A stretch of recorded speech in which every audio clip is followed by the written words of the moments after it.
Today's job is one of those jobs that I have been putting off and putting off and putting off. Why? Because I'm shiting myself about the idea of doing it.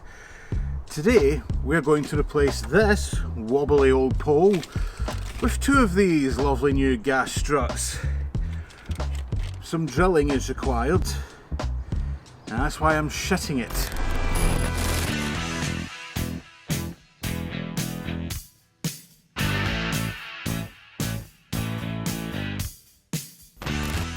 I need to make this very plain that I am not looking forward to this. However, this needs to be done because as part of the Jackson Racing intake install that we done, this can no longer stay on Scarlett, it has to come off. And in order to remove that, we need to replace it with something. Hence, we have these, the IL Motorsport high pressure things that will prop up the bonnet. But it means that we need to drill two holes and remove a screw from either side of the wings and then mount them, and it'll be a job of just a jiffy. Yeah, and I don't think, I mean, yes, this should be relatively easy, but it can all go wrong quickly where I'm concerned. So, what are we going to need? Socket set, complete with 10mm. One of these things. I'll explain that later. And the rest of its kit. Drill, complete with 5mm drill bit. Two gas struts, old-fashioned measuring tape, something to scribe with, and something that has the instructions on it. Right, where do we begin? First thing we need to do is measure 35 back from this point, which is here.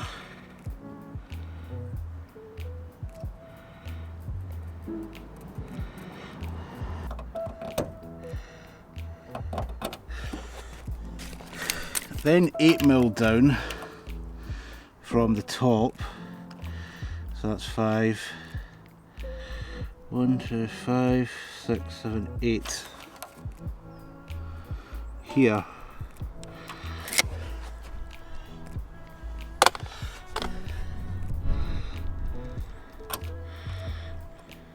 So that is now 5, 6, 7, 8 and 35 from here, which is 35, 35, yep, that's about right, 35, 35, 35, yep, spot on right there. Now, the moment I've not been looking forward to, drilling. I literally do not want to do this. Let's start slow. Hope this doesn't wander.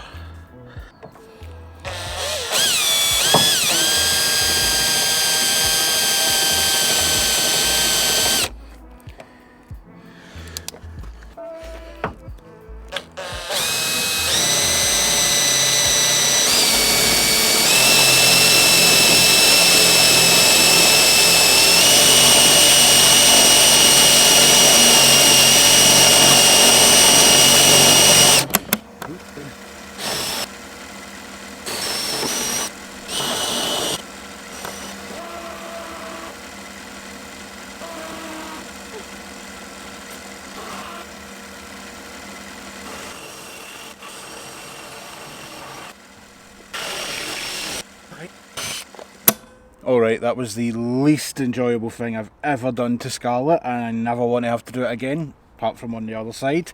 Onto this name on screen item here. I picked this up because I don't want to have to do hole tapping.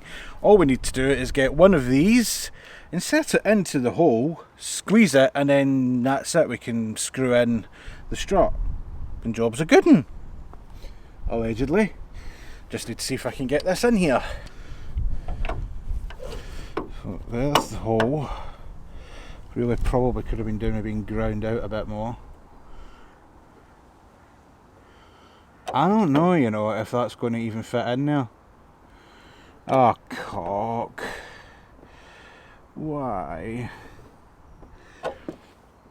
Going to have to take the bonnet off.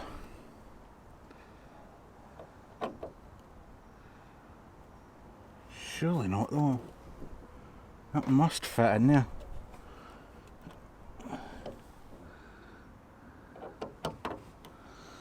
Right, the hole goes in at an angle, doesn't it?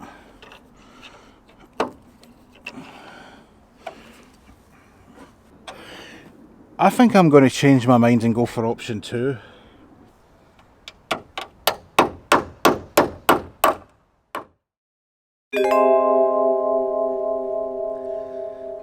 Right, I couldn't stand any more of my incompetence, both by doing the job wrong and, well, obviously it's another day, and that's due to the fact that I went and got my significant other, who does never want to be on camera, and got her to hold the bonnet while I'd done all the work, and then I realised when I hit record I had put it into the wrong mode, so there is non-stop me moving very slow like this, which we can't use. So yeah, confession time, the job's done. As you can see, it's all fitted, I'm afraid. So, well, we can talk through it quickly. I mean, you saw the majority of it being done. It's just, the only bit you missed was me taking out the 12mm bolts from the rear of the fender and then horsing that all back together again and removing these two 14mm ones from the bonnet on either side. My missus held on to the top of the bonnet for me while I just quickly put in the nut washer and secured all this up so that it's nice and tight. That's basically all you missed, to be honest. Not much, but, and then just screwing these in, and that's it. Wee bit of alignment issue to get sorted out, and then that was us sorted. Obviously, yes, it would have been more ideal if I could have done the little collet that goes inside there, and then you just squeeze it together with the rivet gun, and then that would have been it. Perfect. All you would need to do is just screw that into it. That would have held it fine, but unfortunately there's not enough space between this bit and the actual part of the bonnet to be able to put that in there. So you would have had to have tapped this thin bit of metal. So I don't own a tap, and I thought, what difference is it going to make using a washer and a nut versus a tap? Because the tap is only going to be in this extremely thin bit of metal, so it doesn't make a blind bit of difference to me. It's as well just same difference really, because everything pivots on the ball socket. It's nothing to do with these actual solid connections, so as long as it's solid, that's all that matters at the end of the day. And yeah, it works. I mean, look, just do that.